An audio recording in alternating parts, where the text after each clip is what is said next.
Pending priority legislation will be up in the agenda of the lower house when sessions resume after the Holy Week. The chamber is also set to resume its probe into the Mamasapano incident. More from Freddie Abando. The House will work overtime after the Lenten season prior to the resumption of its sessions in early May. April 7 to 8, the House Committees on Public Order and Safety, Peace and National Reconciliation will conclude its probe of the Mamasapano incident. Speaker Feliciano Belmonte made it clear the investigation will limit its scope to unanswered issues from the reports of the Senate and BOI probes. Belmonte also said there is no reason to invite the President as suggested by the House minority. Let's go ahead because we have started it. There were a number of people who had registered to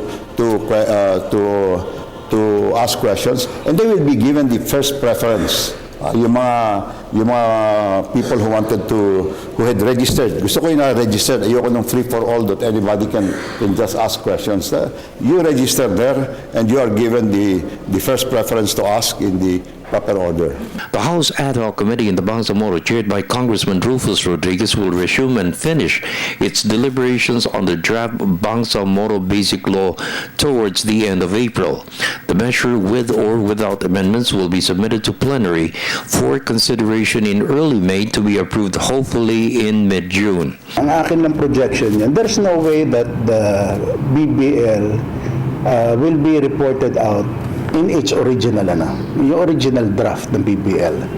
I'm sure there are going to be a lot of adjustment, particularly so dahil ngayon marami nang interesado sa naantig na yung lahat ng mga interest ng mga members of the House, particularly in the so-called provisions which are doubtful in constitutionality, legality.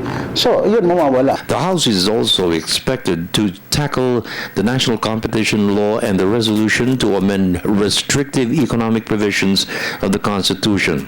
Both measures are strategic in sustaining economic growth, since it will enhance the flow of foreign direct investments, which will expand further the manufacturing sector to generate more jobs in reducing poverty incidents. The bill on fair competition, meaning to say against antitrust, no?